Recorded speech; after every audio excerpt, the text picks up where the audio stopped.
आंधे तो संघर्षों में वो तब्दील हो गया और संघर्ष ऐसा कि आज भी वो संघर्षशील हैं। जी हाँ, शायद आप समझ गए होंगे मैं बात कर रहा हूँ दिल्ली के मुख्यमंत्री अरविंद केजरीवाल जी की। केजरीवाल जी, आपका स्वागत करता हूँ। केजरीवाल जी, सबसे पहले डीबी लाइव में आपका स्वागत करता हूँ और संघर्ष की मैं बात कर रहा हूँ। अन्ना आंदोलन, इंडिया अगेंस्ट करप्शन, और यहाँ से शुरुआत हो के और करप्शन के खिलाफ, भ्रष्टाचार के खिलाफ आप बात करते करते आज आप भ्रष्टाचार आपके ऊपर, जी, इसी मामले में आप कैसा क्या फील होता है और कैसे ये यहाँ तक की परिस्थिति बन गई? पूरे केस झूठे हैं जो हमारे ऊपर आरोप लगाए जा रहे हैं। ये पूरा राजनीतिक षड्यंत्र है। हमारे ऊपर कहा जा रहा है कि हमने कोई शराब घोटाला किया, उसमें हमने 100 करोड़ की रिश्वत ली, पहले बोले। फिर बोले नहीं 100 करोड़ नहीं, 1100 करोड़ की रिश्वत ली। फिर बोले नहीं 3000 करोड़ की रिश्वत ली।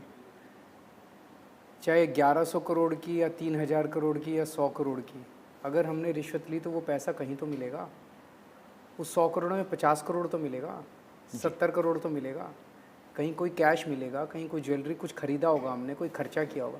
कोई सबूत नहीं है इन लोगों के पास। और 54 की नए पैसे की रिकवरी नहीं है। 500 से ज़्यादा जगहों पे रेड मार चुके हैं लोग, एक नए पैसे की रिकवरी नहीं है। 54 की बात आपने की, एक जी, पूरा केस फर्जी है। कल एक टीवी चैनल को प्रधानमंत्री जी ने इंटरव्यू दिया, उनसे पूछा गया कि केजरीवाल जी कह रहे हैं कि आपके पास कोई सबूत नहीं है और आपके पास कोई रिकवरी नहीं है। तो प्रधानमंत्री जी बोलते हैं कि हाँ, हमारे पास कोई सबूत नहीं है, कोई रिकवरी नहीं है, क्योंकि केजरीवाल अनुभवी चोर है। पहली बार पूरे देश के सामने प्रधानमंत्री ने कबूल किया कि शराब घोटाला फर्जी है जी। शराब घोटाले में उनको कुछ नहीं मिला, उनके पास कोई सबूत नहीं है और उनके पास कोई, लेकिन वो उसको छुपाने के लिए कह रहे हैं केजरीवाल अनुभवी चोर है जी। मैं ऐसा अनुभवी हूँ कि 200 सीबीआई ऑफिसर्स को, 200 ईडी ऑफिसर्स को मैंने चकमा दे दिया। कहीं तो मिलता है। इसका मतलब सारी ईडी निकम्मी है, सारी सीबीआई निकम्मी है, उनके पास सबूत है ही नहीं, क्योंकि केस ही फर्जी है जी। तो अब तो प्रधानमंत्री जी ने जब सारे देश के सामने कबूल कर लिया, हमें छोड़ देना चाहिए। प्रधानमंत्री जी ने कहा, मैं वो सवाल लेके आया था, अभी आप बोल रहे हैं, प्रधानमंत्री जी से ये पूछा, उन्होंने कहा कि आप अनुभवी चोर हैं और उसके बाद वो कहते हैं कि केजरीवाल जी कह रहे हैं कि मेरे यहाँ चवन्नी नहीं मिली, और इसके बाद कह रहे हैं कि केजरीवाल सरकारी अधिकारी रह चुके हैं।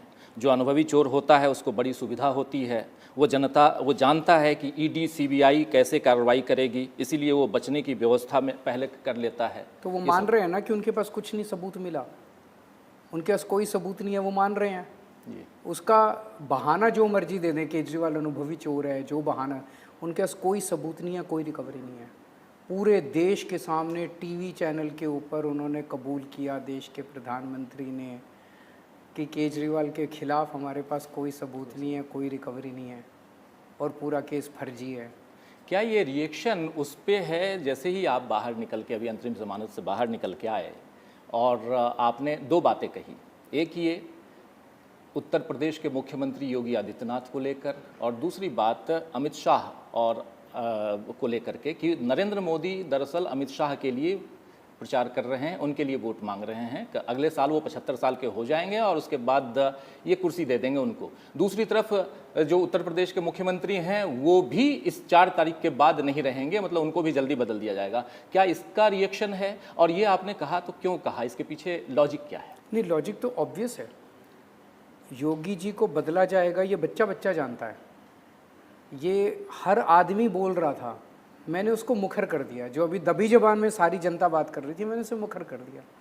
इन्होंने वसुंधरा राजे को हटा दिया, इन्होंने शिवराज सिंह चौहान को हटा दिया, इन्होंने डॉक्टर रमन सिंह को हटा दिया, देवेंद्र फडणवीस को राजनीति ख़त्म कर दी, इन्होंने खट्टर साहब की राजनीति ख़त्म कर दी। अगला नंबर योगी जी का है। जितने बड़े नेता थे जो अमित शाह जी के रास्ते में आ सकते थे सक्सेसर के रूप में, सबको ख़त्म कर दिया। और जो जहाँ तक 75 साल का, इन्होंने खुद ही रूल बनाया था। तो प्रधानमंत्री जी ने तो कहा नहीं कि मैं नहीं हटूंगा, बाकी लोग कह रहे हैं कि नहीं हटना चाहिए, नहीं हटना चाहिए। मैं समझता हूँ कि प्रधानमंत्री जी ने रूल बनाया तो उन अपने ऊपर लागू करेंगे उस रूल को। आपने ये भी कहा कि मैं सीएम पद से इस्तीफा नहीं दूंगा, अगर मैं दे दूं तो फिर ममता बनर्जी और पिनरई विजयन सबका नंबर आएगा फिर जी। कैसे? ये बेसिकली पहली चीज़ तो मैं ये बता दूँ, किसी को ये ना लगे कि केजरीवाल कुर्सी से चिपक गया। मेरे को कभी पद का लालच नहीं रहा। मैं इनकम टैक्स में कमिश्नर होते हुए मैंने त्यागपत्र दे के दिल्ली की झुग्गियों के अंदर 10 साल काम किया था। तब कोई पार्टी नहीं थी, कोई चुनाव नहीं लड़ा, आरटीआई के लिए कोई बेसिकली पागलपन था, जुनून था, कोई भविष्य नहीं था दिल्ली की झुग्गियों में। जब मैं काम कर रहा था मेरा कोई भविष्य नहीं था। फिर भगवान ने मुख्यमंत्री बना दिया तो 49 दिन में इस्तीफा दे दिया था असूलों के लिए। आज मैं इस्तीफा क्यों नहीं दे रहा? क्योंकि हम लोग 2 बार ज़बरदस्त, एक बार 62 सीट आई, एक बार 67 सीट आई, 55% वोट शेयर आया। तो प्रधानमंत्री जी ने ये देख लिया कि दिल्ली में इनको नहीं हरा सकते, तो उन्होंने ये षड्यंत्र रचा कि केजरीवाल को गिरफ्तार कर लो, ये इस्तीफा दे देगा, इसकी सरकार गिर जाएगी और हम फिर चुनाव करा लेंगे। अब अगर मैंने इस्तीफा दे दिया तो ये एक ट्रेंड बन जाएगा। फिर ये किसी भी नॉन बीजेपी गवर्नमेंट के, जहाँ बीजेपी हारेगी चुनाव, वहाँ पे मुख्यमंत्री को गिरफ्तार कर लेगी फर्जी केस में, उसका इस्तीफा ले लेगी, उनकी सरकार गिरा देगी। ये तो जनतंत्र के लिए बहुत खतरनाक है। इसीलिए मैं इस्तीफा नहीं दे रहा कि सरकार जेल से चलाएंगे, और जेल से चल सकती है सरकार। सुप्रीम कोर्ट में PIL हुई कि केजरीवाल गिरफ्तार हो गया, इसको हटाओ। सुप्रीम कोर्ट ने कहा हम नहीं हटा सकते, उसकी मर्जी है। तो अगर मैं इस्तीफा नहीं देता तो सुप्रीम कोर्ट को मेरे को सहूलियत तो देनी पड़ेगी अपना सुप्रीम कोर्ट की अपने मुख्यमंत्री की फाइलें क्लियर करने के लिए। जी, लेकिन कहा गया कि आप जैसे अभी हैं तो आप CM के दफ्तर में नहीं जा सकते, अपने दफ्तर में नहीं जा सकते बेल पीरियड में। बेल पीरियड उसके बाद हम कोर्ट जाएंगे दोबारा। लेकिन आप जब अभी जेल के अंदर थे तो फिर काम करने को क्या मिल रहा था? फाइलें साइन कर अभी तो ज़्यादा कुछ था नहीं, क्योंकि मॉडल कोड लगा हुआ था जी। अब 4 जून के बाद हम कोर्ट में जाएंगे और परमिशन मांगेंगे। क्योंकि ये सुनने में ये भी आया कि जब भगवंत मान साहब आए मिलने के लिए तो आपके सामने वो पर्दे लगा दिए गए थे, आप लोग मिल नहीं मतलब जेल मैनुअल में लिखा हुआ है कि कमरे में बैठ के फेस टू फेस मुलाकात कराई जा सकती है, और अभी तक जितने पॉलिटिकल लोगों को गिरफ्तार किया सबकी कमरे में फेस टू फेस बैठ के मुलाकात कराई गई ऐसे। लेकिन भगवंत मान जब आए तो मेरे को जेल के अंदर से वो जो जेल की जाली होती है उस तरफ वो और इस तरफ मैं, जब मेरी पत्नी आती तो इस तरफ वो और इस तरफ मैं, तो बेसिकली हमें इंसल्ट करने के लिए, ह्यूमिलिएट करने के लिए करते थे। तो ऐसे में लगता है कि आप मुख्यमंत्री पद पे रहते हुए अब अगर ऐसी नौबत आती है कि आपको दोबारा जाना पड़े तो काम कर पाएंगे? वही मैंने कहा, सुप्रीम कोर्ट जाके उनसे हम इस बात की इजाज़त मांगेंगे कि ये सहूलियतें मिलनी चाहिए।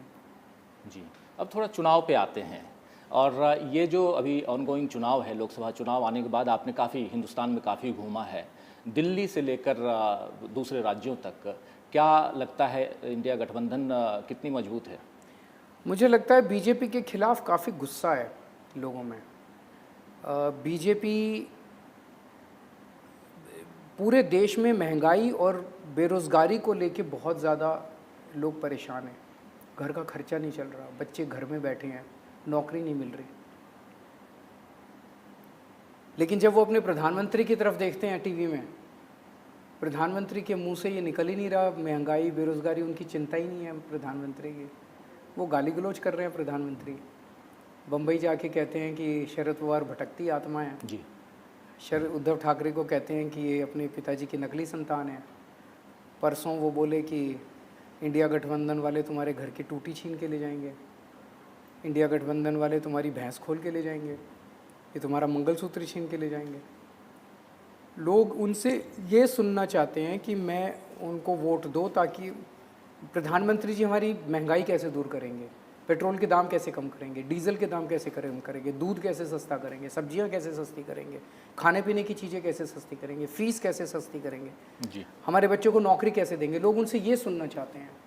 वो प्रधानमंत्री के एजेंडा में ही नहीं है, प्रधानमंत्री उसके बारे में सोच ही नहीं रहे। इस वजह से लोग बहुत परेशान हैं। बीजेपी को काफ़ी नुकसान होगा। मुझे लगता है 220 से कम सीट आएंगी।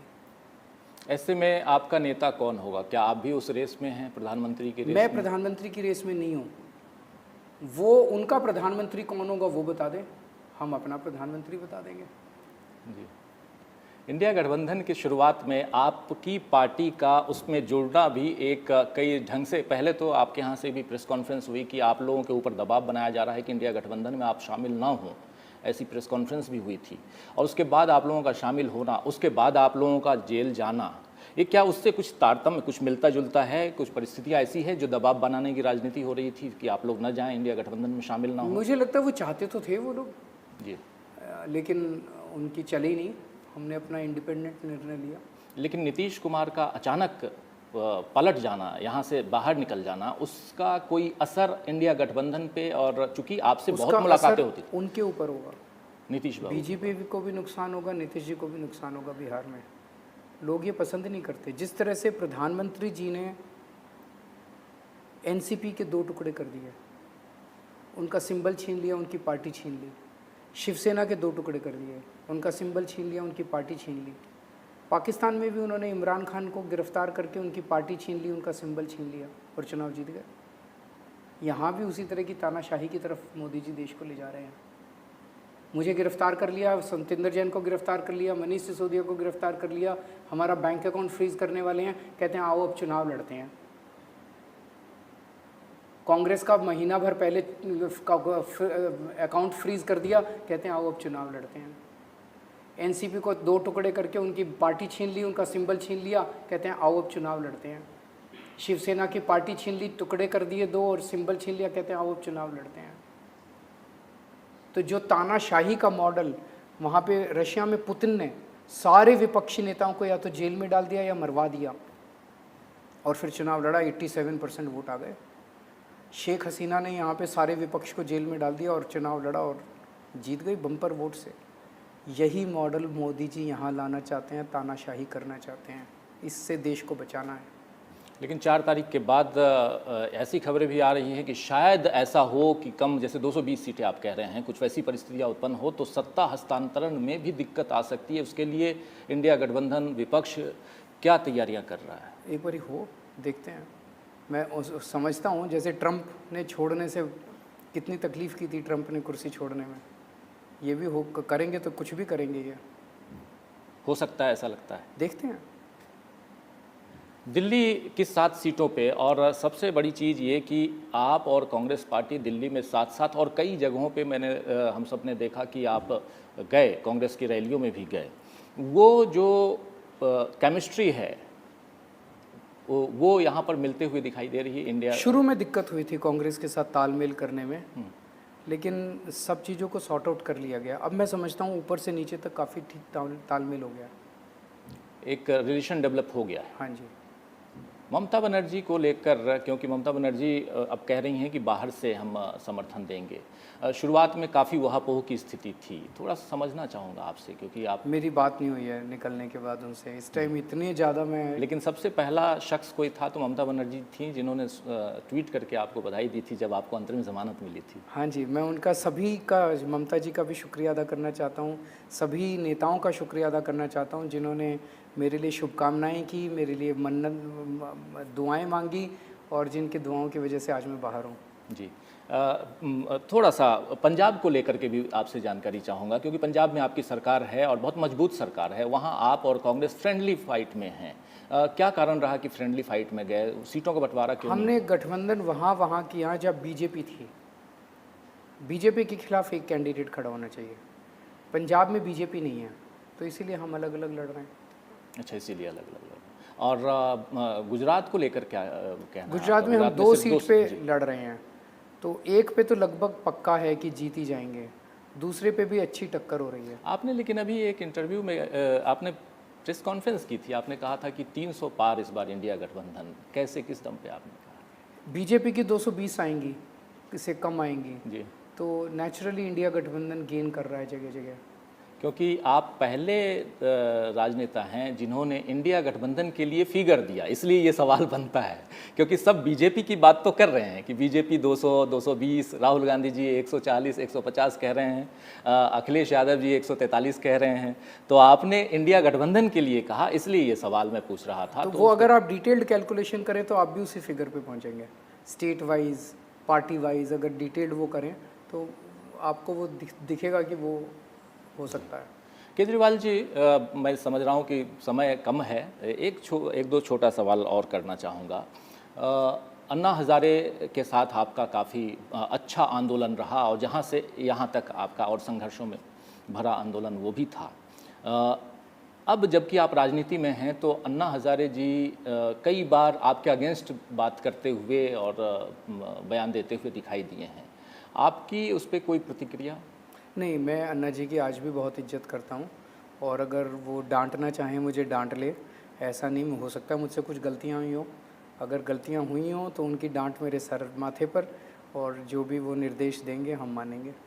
अभी जब संजय सिंह जी बाहर आए और आप जेल के अंदर गए और एक ऐसी स्थिति उत्पन्न हो गई थी आम आदमी पार्टी को भी, अब हालांकि ईडी ने आम आदमी पार्टी को भी उसमें एक चार्जशीट में ले लिया है, नाम ले लिया है, पार्टी में बिखराव ऐसी स्थिति या पार्टी कमज़ोर होने वाली स्थिति ऐसी बताई जा रही थी, बात ऐसी बताई जा रही थी, तो क्या आपको लगता है कि अब मजबूती है आम आदमी पार्टी में? मैं जब अंदर था तब भी बहुत मजबूती थी। आप सोच के देखो कि किसी पार्टी के टॉप के 4 नेता जेल में हों, वो पार्टी बचेगी? टॉप के छोड़ो, अगर बीजेपी के 2 टॉप के नेता अगर जेल चले जाएं, पार्टी के 100 टुकड़े हो जाएंगे बीजेपी के। हमारी पार्टी के 4 टॉप के नेता जेल में थे, फिर भी पार्टी एक संगठित परिवार की तरह उन्होंने काम किया। मुझे बहुत फ़ख्र है अपनी लीडरशिप के ऊपर, सेकंड रंग और थर्ड रंग की लीडरशिप के ऊपर, जिस तरह से उन्होंने पार्टी को संभाला मेरी एब्सेंस में। इसलिए ये सवाल उठता है कि आप नहीं, संजय सिंह जी नहीं, क्योंकि आपकी तुरंत गिरफ्तारी हुई थी, संजय सिंह जी नहीं, मनीष सिसोदिया नहीं, सत्येंद्र जैन नहीं, कोई नहीं, और उसके बाद कुछ लोग थे जिनके ऊपर ईडी के नोटिस पहुंच रहे थे। तो इन्होंने पूरी कोशिश की तोड़ने की, ये तोड़ नहीं पाए। पार्टी संगठित है, मजबूत है, चुनाव अच्छे ढंग से फाइट कर रही है। मैं उन्हें कहना चाहता हूँ कि केजरीवाल को फांसी पे लटका दो। अगर आपको लगता है कि केजरीवाल को मार के, केजरीवाल को गिरफ्तार करके आम आदमी पार्टी को रोक लोगे, तो 100 केजरीवाल पैदा हो जाएंगे। अब आम आदमी पार्टी इतना फैल चुकी है देश के अंदर, लोगों के दिलों के अंदर, कि आम आदमी पार्टी को अब ख़त्म नहीं किया जा सकता। उसको राजनीतिक रूप से हमारे साथ लड़ो, हमारे साथ चुनाव में लड़ो, पॉलिटिकली लड़ो, लेकिन ये जो झूठे केस करके जेल में डाल दिया, ये इनको उल्टा पड़ेगा। ये लगता है कि ये जन जन तक पहुंचाया जा चुका है, यह मुद्दा जा चुका है। मुख्य मुद्दा क्या है? आपका एक अलग मैनिफेस्टो आया, कांग्रेस का अलग आया, उधर समाजवादी पार्टी का अलग आया, अलग अलग क्यों मैनिफेस्टो? क्या एक कोई 2 चीज़ें, एक तो इस बार हमें सबको टाइम नहीं मिला, अगर एक होता सबका मैनिफेस्टो या वो तो अच्छा होता। लेकिन ये चुनाव आप देखेंगे काफ़ी ज़्यादा लोकल हो गया है। ये अब नेशनल लेवल पे मोदी जी के इर्द गिर्द चुनाव नहीं घूम रहा। यूपी में अलग चुनाव हो रहा है, महाराष्ट्र में अलग चुनाव। मैं वही महाराष्ट्र गया था जी, वहाँ पे एनसीपी और शिवसेना को जिस तरह से इन्होंने तोड़ा है, वही मुद्दा है। दिल्ली में मेरी गिरफ्तारी मुद्दा है, उत्तर प्रदेश के अंदर अलग मुद्दा है, बिहार के अंदर नीतीश कुमार जी का पलटू राम होना और वो मुद्दा है। वो सारा हर स्टेट के अंदर अलग चुनाव लड़ा जा रहा है, तो हर स्टेट में एक अलग मैनिफेस्टो है, तो कोई गलत नहीं है। बाद में कॉमन मिनिमम, बाद में इस सबको मर्ज कर देंगे, मर्ज करेंगे। और ये जो कांग्रेस जो अभी 10 किलो अनाज की घोषणा की है, उस पर आपका क्या कहना है? अच्छी चीज़ है, अच्छी चीज़ होना चाहिए। उसको आगे बढ़ाएंगे आप? बिल्कुल बढ़ाएंगे तो जी, क्योंकि वो बिल्कुल मिडवे में आया है, इसीलिए वो पहले आना चाहिए था, शायद और फ़ायदेमंद होता आपके इंडिया गठबंधन के लिए। और प्रधानमंत्री, बस आखिरी सवाल, प्रधानमंत्री नरेंद्र मोदी बार बार करप्शन को लेकर, और इंडिया कहते हैं कि 4 तारीख को इंडिया गठबंधन बिखर जाएगा, टूट जाएगा, क्या कहेंगे? कितना मजबूत है इंडिया गठबंधन? देखते हैं 4 तारीख को कौन जीतता है, कौन हारता है, जनता किस पे विश्वास करती है। बहुत शुभकामनाएं केजरीवाल जी, आपका बहुत बहुत शुभकामनाएं। आशा है ये कार्यक्रम आपको पसंद आया होगा। इस वीडियो को ज़्यादा से ज़्यादा शेयर करें, लाइक करें और कमेंट करके बताएं आपकी राय क्या है। और अगर आपने हमारा यूट्यूब चैनल अभी तक सब्सक्राइब नहीं किया है तो तुरंत इसको सब्सक्राइब कर लीजिए और बेल आइकन भी दबा दीजिएगा, ताकि अगली जब वीडियो अपलोड हो तो आपके पास इसका नोटिफिकेशन पहुंच सके। और अगर आपने हमारा फेसबुक पेज फॉलो नहीं किया है, फेसबुक पेज को भी फॉलो करें। धन्यवाद।